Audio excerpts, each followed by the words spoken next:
Welcome to our channel career making guidance. Maharashtra राज्यातील तमाम विद्यार्थी आणि पालकांना करिअर मेकिंग गायडन्सच्या माध्यमातून मी स्वतः doctor Rajkumar Adkar, career coach, MBBS counsellor, Madha, Solapur, आज आपल्या सर्वांसाठी एक महत्त्वाचा टॉपिक डिस्कस करत आहे। तो म्हणजे MBBS इन उत्तर प्रदेश। उत्तर प्रदेश राज्यामधील प्रत्यक्षात काउन्सिलिंग प्रोसेसचे नियम काय असतात, त्याच्यामध्ये ॲडमिशनसाठी कट ऑफ किती असतो, कॉलेजची स्थापना किती, त्या ठिकाणी फी स्ट्रक्चर किती असतं, या संदर्भातला डिटेल लेखाजोखा आपण या व्हिडिओमध्ये जवळपास 28 पेजेसची आपली एक बुकलेट आहे। ही बुकलेटच्या माध्यमातून मी आज तुमच्याशी चर्चा करणार आहे। उत्तर प्रदेश हे एक महत्त्वाचं राज्य भारत देशामधील आहे की ज्या ठिकाणी MBBSचं ॲडमिशन घेण्यासाठी संपूर्ण राज्यामधून असणारे MBBS साठीचे गव्हर्नमेंट कॉलेजेसची संख्या ही जवळपास 47 एवढी आहे आणि या ठिकाणी 4558 एवढे सीट्स आपल्यासाठी उपलब्ध आहेत। याच्यामधील 15% ऑल इंडिया कोट्याच्या AIQ मधून ॲडमिशन आपल्याला घेता येऊ शकतं। त्याचबरोबर जे प्रायव्हेट मेडिकल कॉलेजेस आहेत त्यामध्ये 36 एवढी संख्या असून त्या ठिकाणी 6500 एवढे सीट्स उपलब्ध आहेत। ज्या आपल्या सर्व देशामधील एकमेव असं एक राज्य आहे की ज्या उत्तर प्रदेशमध्ये आपल्याला ॲडमिशन घ्यायचं असेल तर हे ओपन स्टेट म्हटवलं जातं। या ठिकाणी कसल्याही प्रकारचं तुमचं डोमिसाईल उत्तर प्रदेशचं असण्याची आवश्यकता नाही। हे प्रायव्हेट कॉलेजसाठी हा नियम सर्वात महत्त्वाचा आहे। महाराष्ट्र राज्यामध्ये MBBS ॲडमिशन किंवा कोणत्याही मेडिकल कोर्सेससाठी ॲडमिशन घेण्यासाठी तुम्ही 10वी आणि 12वी महाराष्ट्र राज्यामधून होणं आवश्यक असतं। त्याचबरोबर तुमचं डोमिसाईल सुद्धा महाराष्ट्र राज्यातलं असलं पाहिजे। त्या पद्धतीनं आपल्याला MBBSच्या गव्हर्नमेंट कॉलेजमध्ये मात्र तुम्ही उत्तर प्रदेशचं रहिवासी असणं 100% आवश्यकता आहे, परंतु त्यासाठी तुम्हाला रहिवासी प्रमाणपत्राचं म्हणजेच डोमिसाईल सर्टिफिकेटचं कसल्याही प्रकारची आवश्यकता नाही।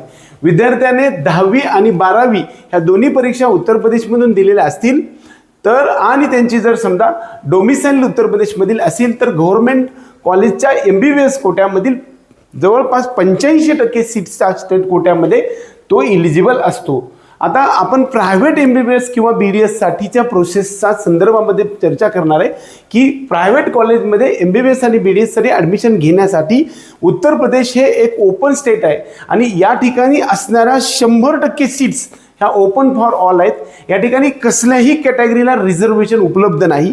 त्याचबरोबर स्टेट कोट्यासाठी सुद्धा एकही सीट उपलब्ध नाही। त्याचबरोबर 15%, 85% अशा प्रकारचं काही डिव्हिजन यामध्ये नाही। सर्व प्रकारच्या सीट्स जे आहेत ते 6500 एवढ्या MBBS सीट्स आहेत आणि BDSच्या 2150 एवढे सीट्स आहेत। याच्यामध्ये कसल्याही प्रकारचं तुम्हाला डोमिसाईलच्या विद्यार्थ्यांसाठी प्रायोरिटी नाही आहे। ह्या प्रायव्हेट कॉलेजमध्ये कोणत्याही प्रकारचं विशिष्ट वेगवेगळं आरक्षण सुद्धा उपलब्ध नाही। हे सर्व मेरिट बेसिसवरती असतं। या प्रायव्हेट मेडिकल कॉलेजमधील जागांसाठी विद्यार्थ्यांचं शिक्षण हे उत्तर प्रदेशमध्येच व्हावं अशा प्रकारच्या कसल्याही प्रकारची अट नाही।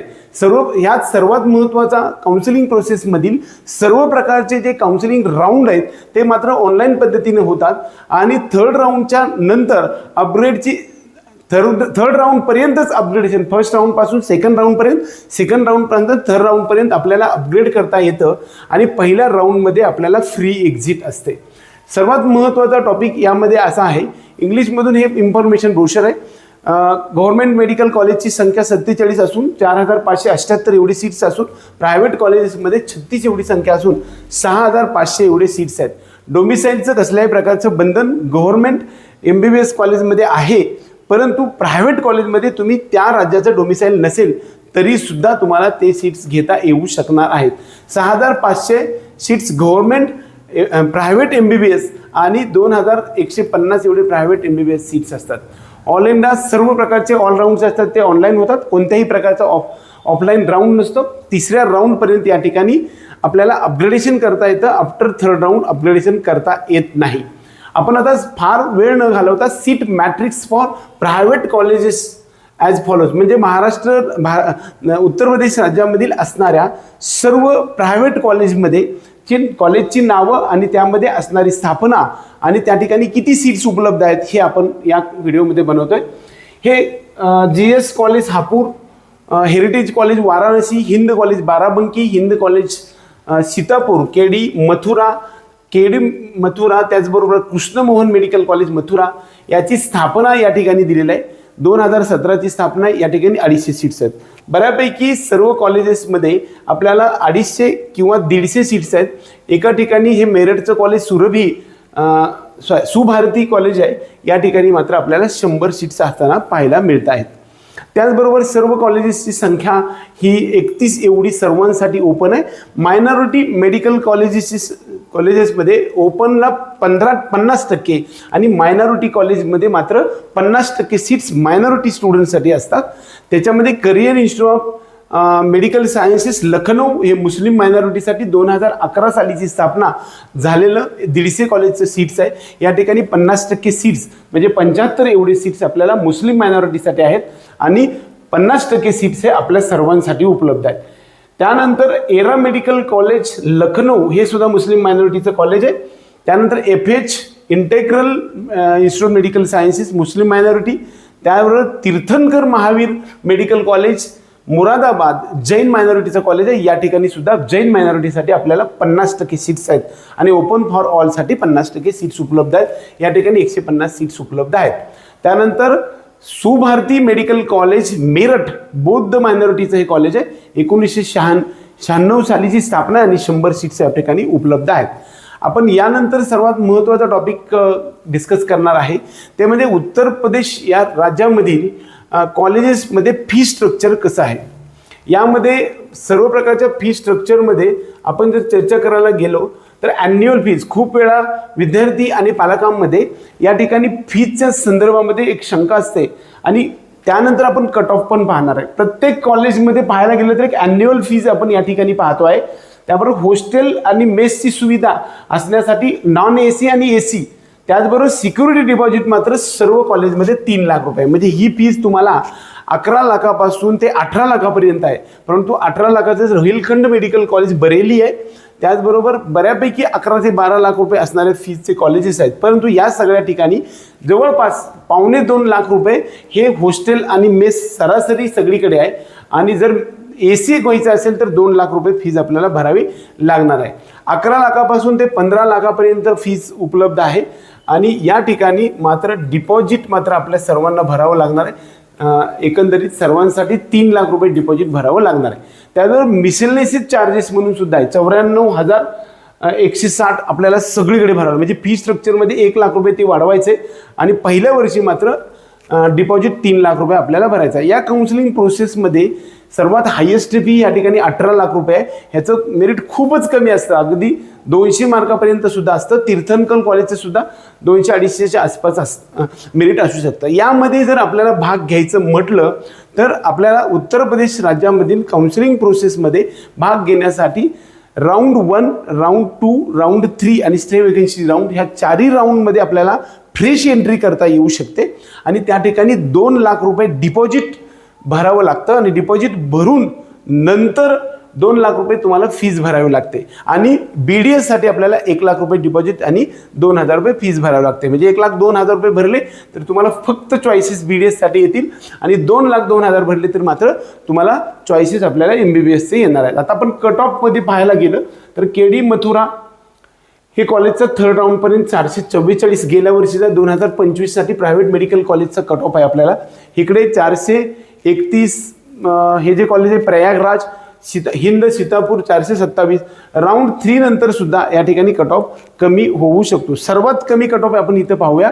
FH मेडिकल कॉलेज आग्रा या ठिकाणी आपल्याला 246 एवढे मार्क्स असणाऱ्या विद्यार्थ्यांना हे कॉलेज आपल्याला मिळालेलं आहे. FH मेडिकल इंटेग्रल मेडिकल कॉलेजमध्ये सुद्धा 249 एवढे मार्क्स असणाऱ्या विद्यार्थ्यांना सुद्धा मिळालेलं आहे. म्हणजे ज्या विद्यार्थ्यांना या सर्व प्रोसेसमध्ये भाग घ्यायचा आहे अशा सर्व विद्यार्थ्यांनी या राऊंडमध्ये या कॉलेज काउन्सिलिंग प्रोसेसमध्ये भाग घ्यायला पाहिजे. बऱ्यापैकी या ठिकाणी ॲडमिशन घेतल्यानंतर मुलींच्या शिक्षणासाठी मोफत शिक्षण हे मिळणार नाही, पूर्ण फीज आपल्याला भरावी लागते. SC ST कॅटेगरी OBC सर्व विद्यार्थ्यांना सर्व फीज भरावी लागेल. तुम्हाला सेपरेट मेरिटचा सुद्धा कोटा नाही, सर्व प्रकारचे कॉमन मेरिटच्या आधारे हे सगळं ॲडमिशन घ्यावं लागतं. 2023चा कट ऑफ पण आपण या ठिकाणी देण्याचा प्रयत्न केला आहे. हा जो कट ऑफ आहे ते 2025चा आहे. 2023चा कट ऑफ सुद्धा त्याच टाईपमध्ये आपल्याला या ठिकाणी पाहायला मिळतोय. हे सर्व कट ऑफ पासून ते चॉईस फिलिंगपर्यंत सर्व गोष्टी तुम्हाला प्रत्येक टप्प्यावरती आम्ही देणार आहे. हे बघा, या ठिकाणी पाहायला गेलं तर खूप कमी मार्क्स असणाऱ्या विद्यार्थ्यांना MBBS साठी जर कॉलेजमध्ये ॲडमिशन घ्यायचं असेल तर 100% उत्तर प्रदेश हे राज्य एकमेव असं राज्य आहे की ज्यामध्ये ओपन स्टेट्समधून आपल्याला ॲडमिशन घेता येऊ शकणार आहे. हे 2022चा कट ऑफ आहे. आपल्याकडे हे सगळं बुकलेट उपलब्ध आहे.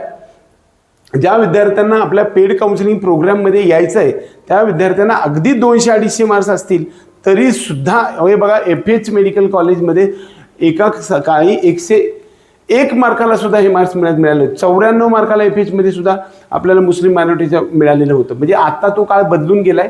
वास्तविक आता हा जो कट ऑफ आहे तो कधीचाही कट ऑफ आपण पाहूया. हे 2022चा कट ऑफ आहे. म्हणजे 2022 मध्ये जस्ट इलिजिबल असणाऱ्या विद्यार्थ्यांना सुद्धा इथे ॲडमिशन मिळालेलं होतं. हा सगळा डाटा आपल्याकडे उपलब्ध आहे. काउन्सिलिंग प्रोसेसमध्ये भाग घेण्यासाठी कोणत्या वेबसाईटवरती जायचं आहे, कधी रजिस्ट्रेशन करायचं आहे, त्याची फीज किती असते, त्या संदर्भामध्ये ह्या गोष्टी बांधलेल्या आहेत. ते गव्हर्नमेंट मेडिकल कॉलेजमध्ये आणि डेंटलसाठी 30,000 रुपये फीज आपल्याला भरावं लागते.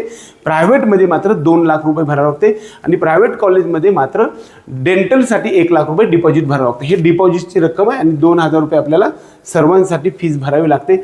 आणि सर्वात महत्त्वाचा मुद्दा म्हणजे जी काही सेफ डिपॉझिट आहे, हे पहिल्या राऊंडमध्ये जर समजा आपण जे डिपॉझिट भरलेलं असेल ते कॉलेज जर आपल्याला मिळालं तर आपण सोडलं तरी आपलं डिपॉझिट जप्त होत नाही. मात्र दुसऱ्या राऊंडपासून पुढच्या प्रत्येक राऊंडमध्ये एखादं कॉलेज मिळाल्यानंतर तुम्हाला 100% ते सर्व अमाऊंट जी आहे ती जप्त होत असते. या सर्व प्रक्रियेचा मराठीमधून आपण ब्रोशर आणि इंग्लिशमध्ये दोन्ही भाषेमधून आपण देण्याचा प्रयत्न केलेला आहे.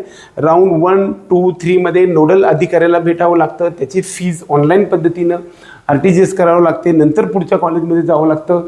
याचबरोबर ही सगळी फीज आपण सरकारला देत असतो. ही फी कोणत्या नावानं DD काढावा लागतो किंवा RTGS करावं लागतं या संदर्भातला डिटेल लेखाजोखा आपण आपल्या पेड काउन्सिलिंग प्रोग्राममध्ये देत असतो. यासाठी उत्तर प्रदेशमध्ये 250पेक्षा जास्त मार्क्स असणाऱ्या सर्व विद्यार्थ्यांना 15 लाखाच्या आसपास 18, 16, 17 लाखाचे सुद्धा कॉलेजेस आहेत. अगदी जस्ट इलिजिबल असणाऱ्या विद्यार्थ्यांना सुद्धा मुस्लिम मायनॉरिटी किंवा जैन मायनॉरिटी, बुद्ध मायनॉरिटीमध्ये आपल्याला ॲडमिशन मिळू शकतं. अशा सर्व विद्यार्थ्यांनी आपल्या पेड काउन्सिलिंग प्रोग्राममध्ये मात्र 10,000 रुपये फीज आहे आपल्या या प्रक्रियेमध्ये आपल्याकडे जॉईन करता येऊ शकतात.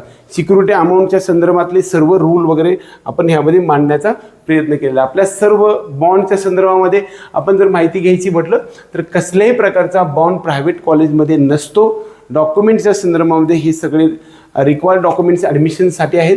हे सर्व आम्ही तुम्हाला त्यावेळेस देणार आहे. आपल्या सर्व विद्यार्थी आणि पालकांना कॉलेजची लिस्ट जी आहे ही लिस्टसुद्धा प्रोव्हाइड करत आहे.